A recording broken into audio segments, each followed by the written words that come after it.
Buenas tardes. Bueno, es un placer para mí estar entre importante, este importante evento. Yo soy el doctor Pinedo y el día de hoy vamos a hablar sobre encefalitis viral en el contexto de cuidados intensivos. Bien, bien. Por desgracia, la encefalitis es una entidad que muchas veces no es diagnosticada a tiempo. Y debido al pobre diagnóstico eh, oportuno, las consecuencias podrían ser devastadoras, secuelas importantes a largo plazo. Bien, tienen síntomas muy inespecíficos como trastornos de nivel de conciencia, bien fiebre, las convulsiones por allí nos podrían hacer pensar en algo central infeccioso. Sin embargo, es difícil diagnosticar normalmente una encefalitis en el estado fuera de la UCI, incluso mucho más difícil. Además, hay patologías emergentes que no solamente tienen que ver con lo viral, sino patologías como autoinmune, que es cada vez más reconocido. Incluso hay complicaciones después de una encefalitis infecciosa, complicaciones autoinmunes. Bien, y pues la encefalitis puede poner en riesgo la vida del paciente con complicaciones potencialmente letales. Para poder diagnosticarlo, tendríamos que tener claras algunas definiciones clásicas. Convengamos de que la encefalitis es una inflamación del tejido cerebral, bien como tal.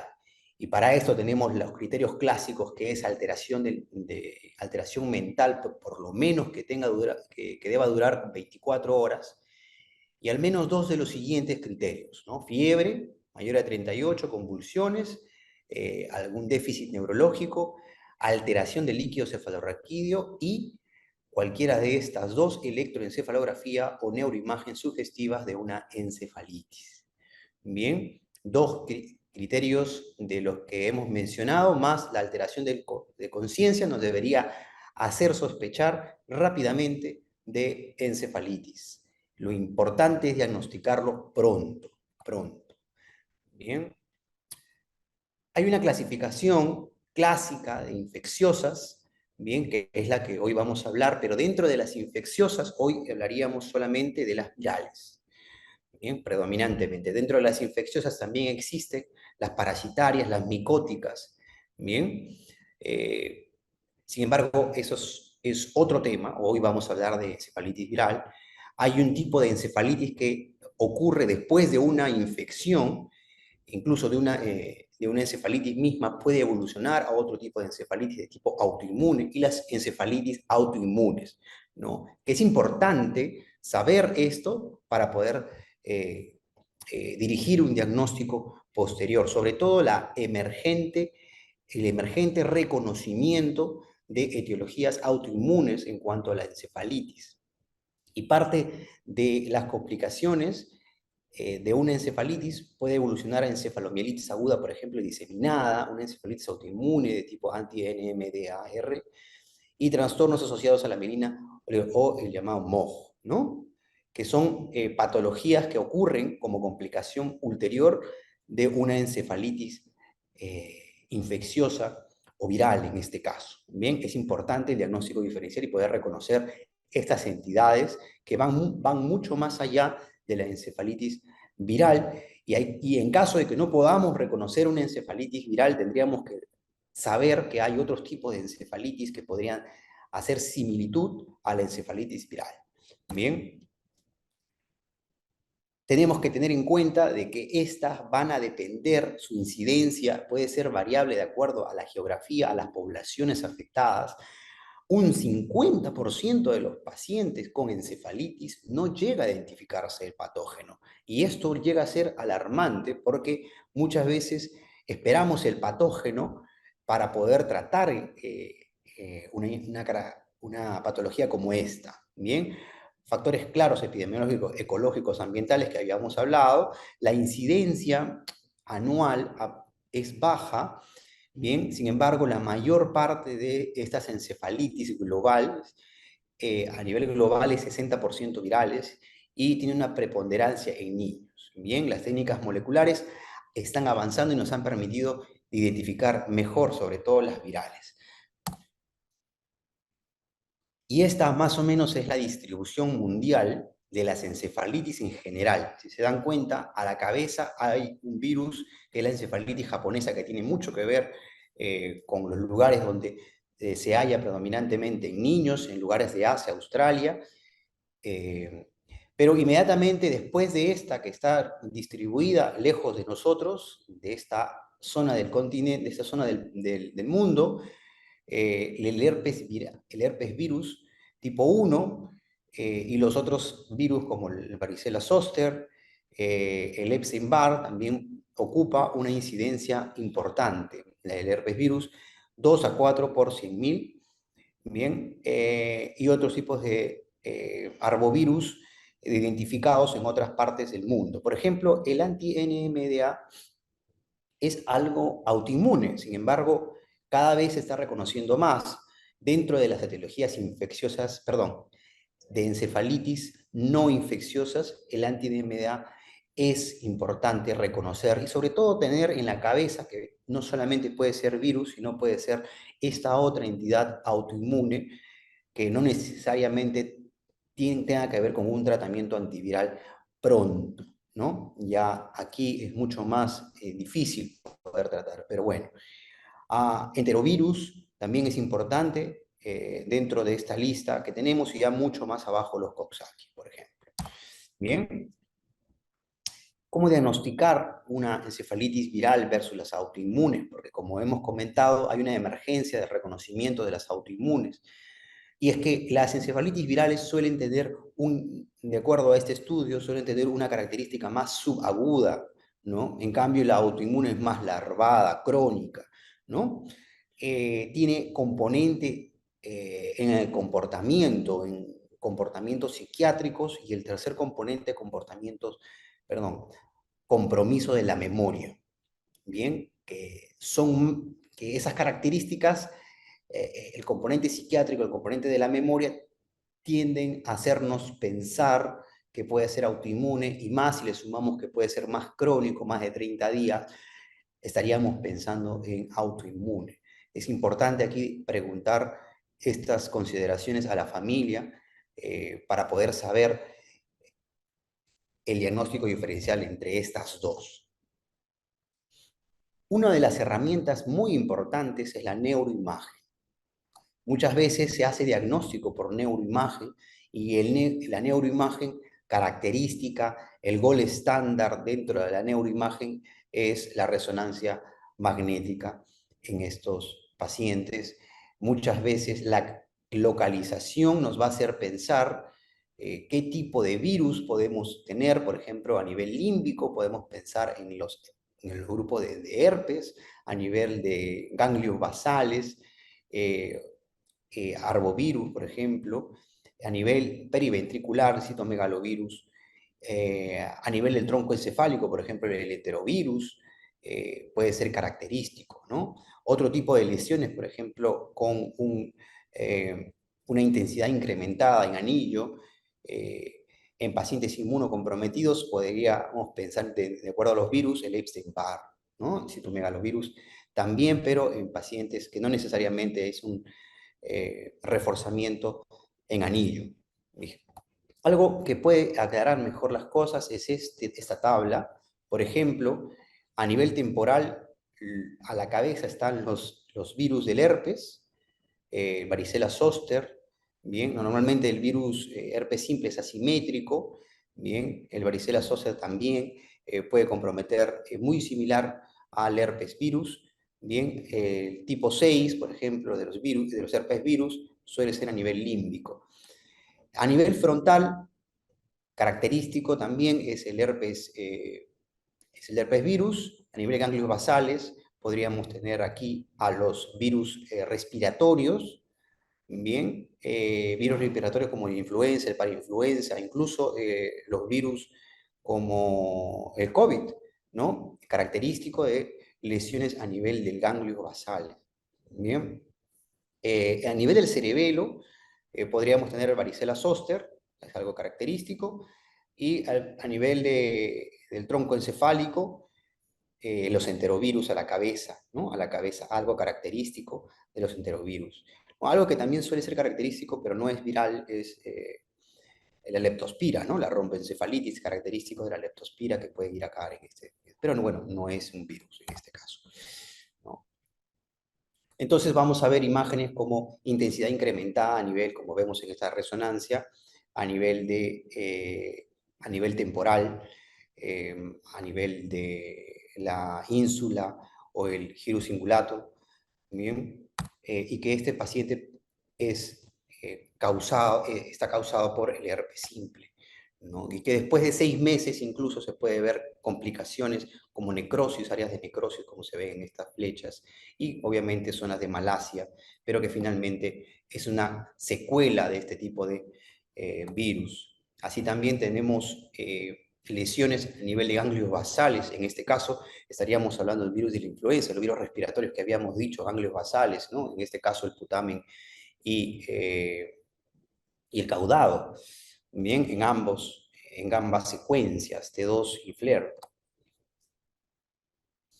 Y por ejemplo, esta es una característica de una lesión de hiperintensidad a nivel tanto de médula, puente y mesencéfalo, a nivel dorsal, característico, por ejemplo, del enterovirus, ¿no?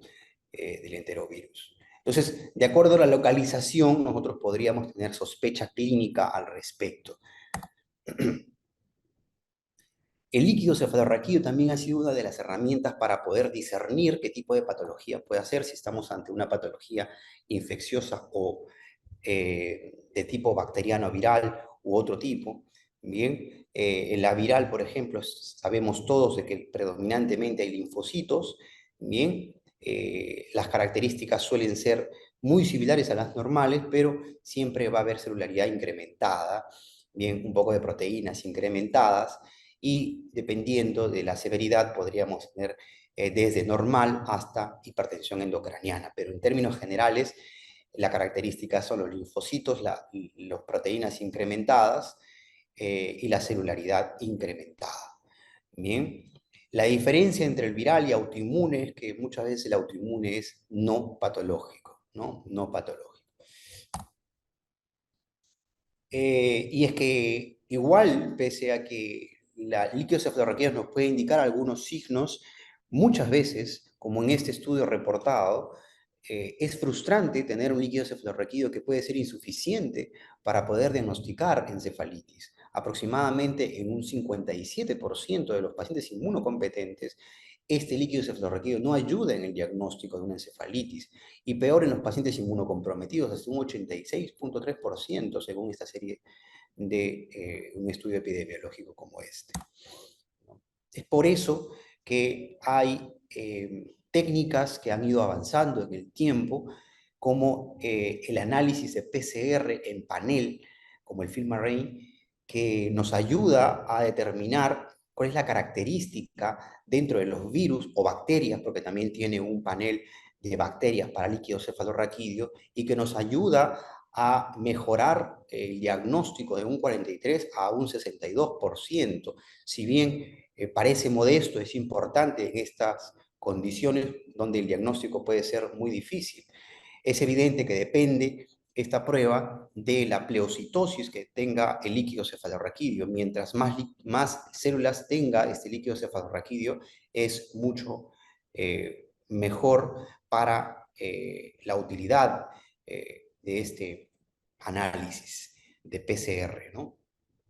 ¿Qué nos ha permitido este FilmArray en el transcurso de su uso hasta este momento? Según algunos estudios, ha logrado mejorar el tiempo de hospitalización con una disminución de 1,2 días, ha logrado disminuir la duración del tratamiento con antivirales, ha logrado disminuir el tratamiento innecesario por antibiótico, ¿bien?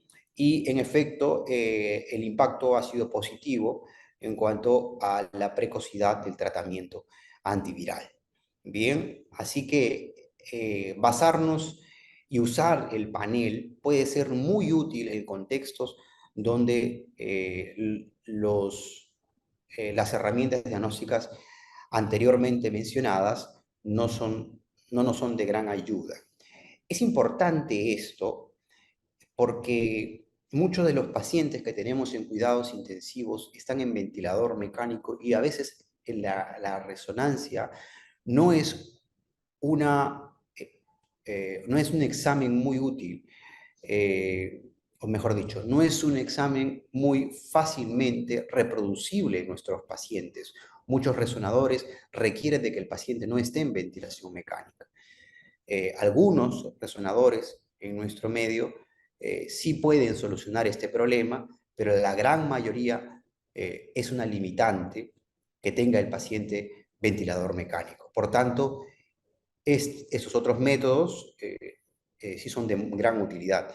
Ahora, comentar que pues, tiene más sensibilidad, más especificidad, es de mucho mayor utilidad para infecciones del sistema nervioso central de tipo bacteriano, ¿no? Ha logrado un mejor perfil en ese escenario, mucho menos en el perfil de escenarios virales. Otro tipo de tecnología que se está usando en otras partes del mundo son el análisis genómico secuencial, que puede ser prometedor en el transcurso de los años que vienen. Igual, por desgracia, como el FilmArray tiene limitaciones eh, o es menor su precisión con etiologías virales. Bien, tenemos que tener presente que los autoinmunes, los autoanticuerpos, la etiología autoinmune puede ser una etiología potencial en nuestro paciente, por tanto, no dejar de pensar en estos y por ahí hasta pedirles como un diagnóstico diferencial ante la dificultad que tenemos para poder diagnosticar una encefalitis viral. Otra característica que habíamos mencionado es el electroencefalograma, que muchas veces los pacientes ingresan por trastornos de sensorio, y este trastorno de sensorio podría ser nada más y nada menos que una crisis no convulsiva.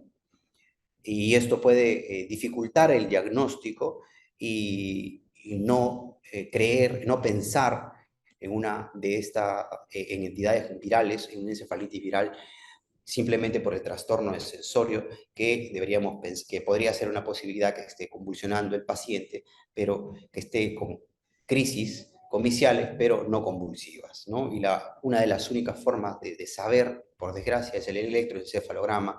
Digo por desgracia porque no es fácilmente eh, eh, una herramienta que tengamos a la mano en nuestras unidades. Bien, siempre hay que trasladar al paciente a otras unidades para poder hacer la electroencefalografía a pie de cama como quisiéramos. Bien. Y pues, ¿por qué los pacientes van a UCI? Porque estos pacientes se complican, estos pacientes van mal, estos pacientes eh, cae su estado neurológico, el estado mental es tan deprimido que requiere protección de vía aérea y insuficiencia respiratoria. Bien, muchos pacientes debutan con compulsiones y estas compulsiones muchas veces son refractarias. Ahora vamos a hablar de la refractariedad y estas compulsiones. Muchos pacientes debutan o son similares a un evento isquémico, pueden tener hidrocefalia, y lo que es peor y que tiene alta mortalidad es edema cerebral y su consecuente hipertensión endocraniana. Bien, por eso es importante para reducir, para mejorar los resultados, un manejo crítico adecuado, oportuno, multidisciplinario, bien, porque aquí estamos de la mano con neurólogos, con neurocirujanos, los intensivistas, bien, las enfermeras, los técnicos y todo el personal que está alrededor de la UCI. Bien, y es evidente que la monitorización constante tiene que ser a la cabecera como en cualquier paciente de UCI. Bien, los pacientes van a tener, como habíamos comentado, vamos a tener que aplicar el ABCD, protección de vía aérea y las vías respiratorias en pacientes que el nivel de conciencia está muy deteriorado o hay demasiado edema cerebral que hace que este nivel de conciencia se deteriore. Las convulsiones no permiten que el paciente se proteja la vía aérea, por tanto se debe manejar la vía aérea. El compromiso circulatorio en pacientes cuando hay irritación de tronco encefálico, por ejemplo, hay disautonomías, hay arritmias secundarias a compromiso orgánico, compromiso de algunos segmentos, algunas partes del cerebro que pueden alterar la circulación como bradicardia, arritmias, disautonomía, ¿no? Y que esto finalmente va a necesitar ventilación mecánica por trastornos a nivel central. Aproximadamente un 15% de los pacientes que hace alteración mental, disminución, caída de Glasgow, requieren cuidados intensivos de estos pacientes, ¿no? Requieren. Y mucho de esto, la explicación podría ser, como habíamos comentado, afectar el diencéfalo, estructuras del tronco, el sistema reticular ascendente, el edema cerebral que disminuye el flujo sanguíneo cerebral y que finalmente produce trastorno de sensorio mucho más importante que en un inicio. El estado epiléptico, por ejemplo, puede ocurrir en ese tipo de pacientes debido a la lesión, que un gran porcentaje tiene lesiones a nivel temporal, que es una zona epileptógena. Bien, en un estudio, por ejemplo, de los pacientes que han tenido estatus epiléptico, el 21% era de origen infeccioso, y siendo el más común el herpes, la etiología por herpes. En otro estudio, por ejemplo, un estatus epiléptico, el 28% de los pacientes no solamente eran infecciosos, sino eran autoinmunes. Entonces, el autoinmune, como hemos comentado, está allí presente como un diagnóstico diferencial muy cerca de la encefalitis viral. ¿Bien? Así que hay que pensarlo, hay que pensarlo. ¿Bien? Bueno, el tratamiento, como es lógico, se tiene que hacer lo más pronto posible para evitar que el estado convulsivo siga lesionando el cerebro, y esto con los tratamientos de sostén básicos y elementales de cualquier estatus epiléptico. Sin embargo, estos estatus epilépticos pueden llegar a ser refractarios en un porcentaje importante, y hay que prever las medidas de rescate o de último nivel, como la ketamina, la infusión de altas dosis de barbitúricos, dieta cetogénica y otros más, ¿no? Y algo que pues se relaciona con una mortalidad elevada es el edema cerebral y la hipertensión endocraniana, 60% de mortalidad. Y para esto hay algoritmos que seguramente estos ustedes los deben conocer. La hipertensión endocraniana tiene pasos para poder tratarlo, ¿bien? De manera escalonada, metódica, y como consecuencia del tratamiento oportuno y agresivo, en tanto la situación lo amerite, se tiene que hacer con premura. Ahora, esto también va a requerir muchas veces un monitoreo o invasivo o no invasivo, y para cualquiera de esos dos brazos hay protocolos estandarizados que se tiene que considerar igual en este tipo de etiologías cuando pensamos en encefalitis viral. No hay una recomendación como tal eh, específica para encefalitis viral, se solaya de patologías que no tienen nada que ver con esto, pero sí con hipertensión endocraniana. Bien. Los corticoides, por ejemplo, se puede utilizar, no hay suficiente evidencia, la evidencia es limitada, sin embargo, se puede utilizar en dos entidades infecciosas virales, que es la varicela zoster y el Epstein-Barr, que se ha relacionado con mejoría, sobre todo en los pacientes que hacen mielitis. Bien. La dosis podría ser prednisona a 1 miligramo por kilogramo de 3 a 5 días en pacientes que hacen, por ejemplo, varicela zoster. Bien. Esta es una de las tantas recomendaciones que existen sobre corticoides, aunque el nivel de evidencia es muy bajo. Bien. Muchos de la clínica que va a tener el paciente puede tener como un ACV isquémico. Bien, hay dos patologías, hay dos entidades, el herpes simple y el varicela zoster puede tener una evolución como un ACV isquémico, ¿bien? Y esto puede generar pues, edema cerebral y herniación transtentorial. Es importante saber de que una etiología de encefalitis viral te puede causar un evento como esto de manera secundaria y puede ser un evento distractor y obviamente retrasar el tratamiento antiviral. Hay que tenerlo presente. La hidrocefalia es una de las causas también de deterioro neurológico, principalmente en niños y en adolescentes.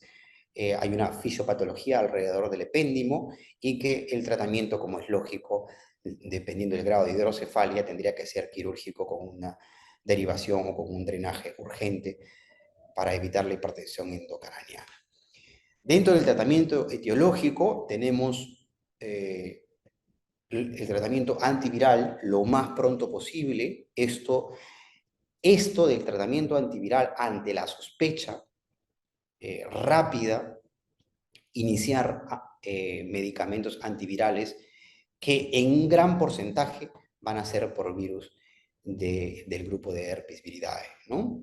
Entonces, el aciclovir, por ejemplo, va para herpes simple, va para varicela zoster, el Epstein-Barr podríamos utilizar, como habíamos comentado, incluso corticoides, hasta plasmaféresis, citomegalovirus también, ganciclovir, bien, un gran número de los grupos de los herpes virus.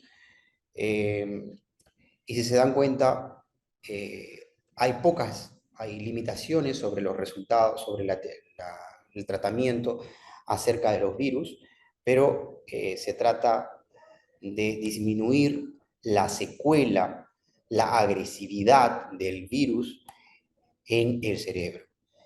Muchas veces ha pasado que debido a que se piensa que es un resfrío común, que puede ser otra causa, bien, se ha ignorado que podría ser una encefalitis de tipo viral, un herpes simple, entonces, y se ha retardado el inicio del tratamiento antiviral. Y hay reportes de casos en el mundo que por este retraso, las secuelas, los resultados funcionales a largo plazo son no muy alentadores. En conclusión, lo que podríamos decir que pues, la encefalitis viral sigue siendo un reto persistente de diagnóstico y de tratamiento. Hay que tener la acuciosidad para un tratamiento urgente, cuidados intensivos. Muchas veces, a veces no tenemos el diagnóstico etiológico, pero hay que iniciar medidas de tratamiento importante. Las limitaciones de tratamiento solamente con aciclovir ante una sospecha como tratamiento empírico debería ser una de las salidas porque no tenemos más terapias específicas al respecto. Bien, y en efecto la relevancia de esto es que los pacientes que tienen encefalitis viral pueden tener consecuencias devastadoras en lo funcional, bien, y muchos de ellos pueden tener desenlaces fatales. Bien, bien, muchas gracias. Eso es cuanto yo quería comentarles el día de hoy. Estoy muy agradecido por la organización. Me parece muy bonito y gracias por prestar atención.